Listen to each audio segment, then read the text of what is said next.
Perkenalkan, nama saya Muhammad Falasan Yusuf, NIM 2020-65027, Prodi S1 Teknik Informatika, Fakultas Teknik. Di sini saya akan menjelaskan contoh soal fisika dasar. Oke, di sini saya akan menerangkan contoh soal fisika dasar. Soal pertama adalah seorang tukang pos pedesaan meninggalkan kantor pos dan berkendara sejauh 22 km ke arah utara. Dia kemudian mengemudi 60 derajat ke arah selatan dari timur sejauh 47 km. Berapakah besar perpindahan tukang pos dari kantor pos?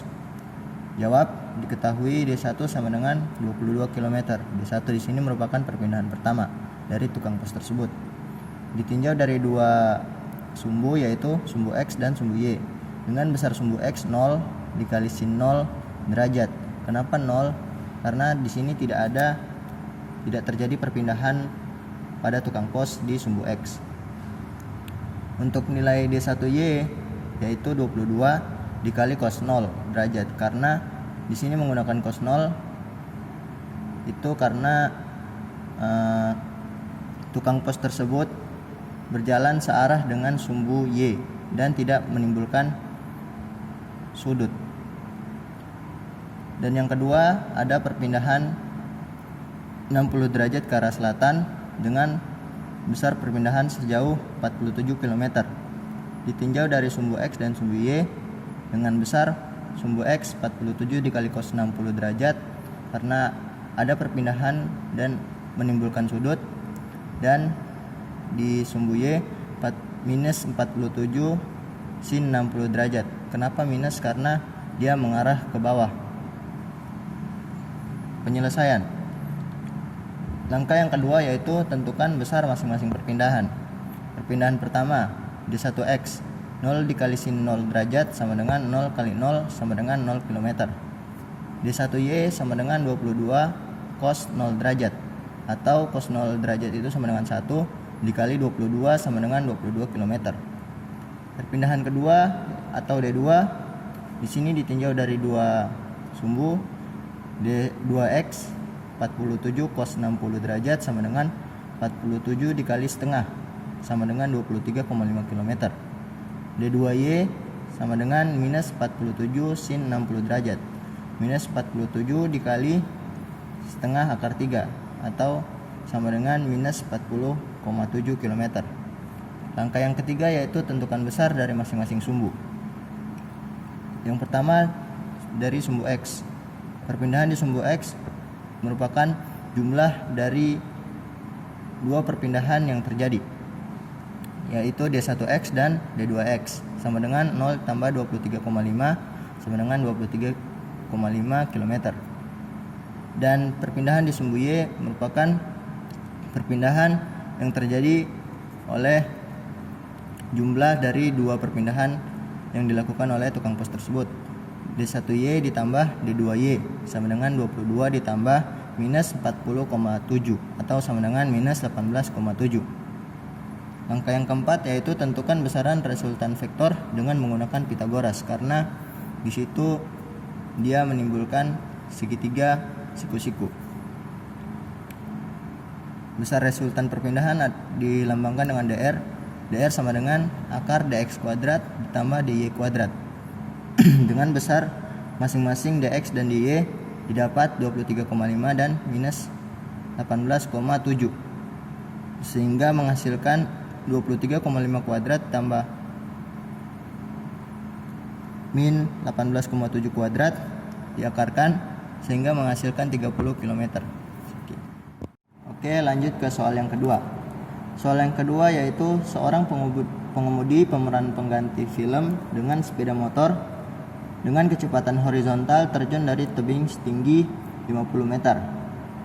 Yang ditanya adalah seberapa cepat sepeda motor harus berangkat dari atas puncak tebing untuk sampai 90 meter dari kamera. Posisi kamera ada di sini. Pertama kita menggambar ilustrasinya.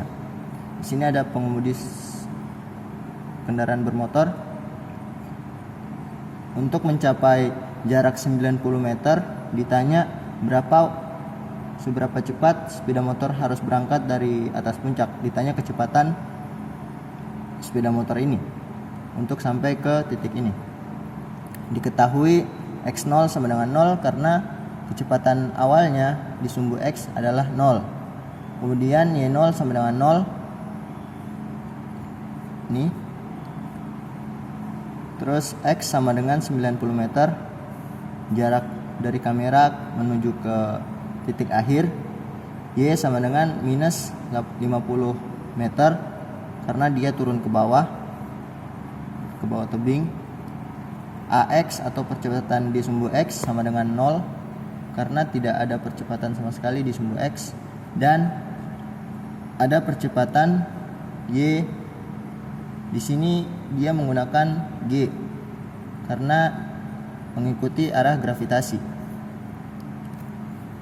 dengan besar 9,8. Kenapa di sini minus? Karena dia menuju ke arah bawah.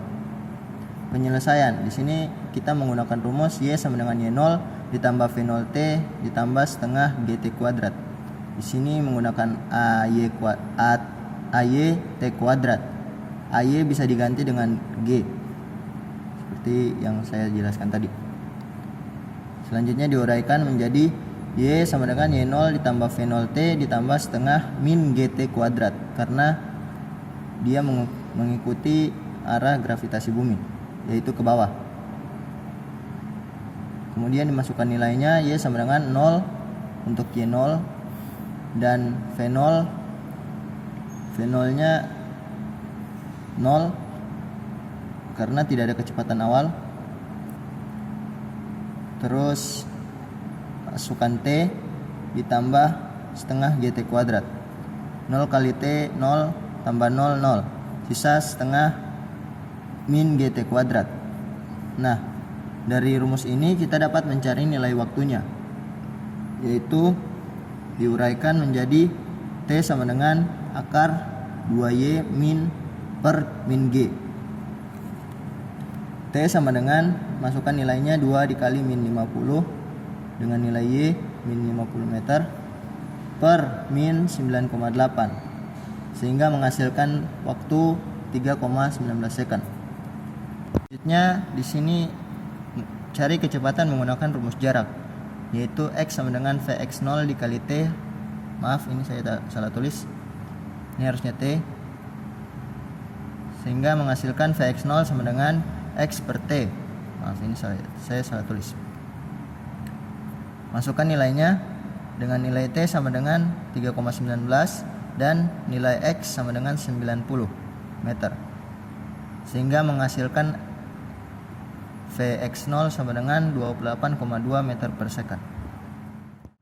Oke, berlanjut ke soal yang terakhir. Soal ketiga yaitu sebuah perahu pada perairan tenang memiliki kecepatan VBW sama dengan 1,85 meter per second. Jika perahu tersebut akan melakukan perjalanan ke utara langsung melewati sungai yang memiliki arus sebesar VWS sama dengan 1,20 meter per second ke arah barat. Pada sudut hulu berapakah perahu harus bergerak? Diketahui VBW, di sini vektor VBW yaitu pergerakan kapal menuju ke tepi seberang, dan diketahui vektor VWS yaitu kecepatan arus dari sungai menuju ke arah barat dengan besar 1,20 meter per second. Ditanya theta atau sudut kapal tersebut saat bergerak. Jawab. Ingat bahwa ada rumus VBS sama dengan VBW ditambah VWS.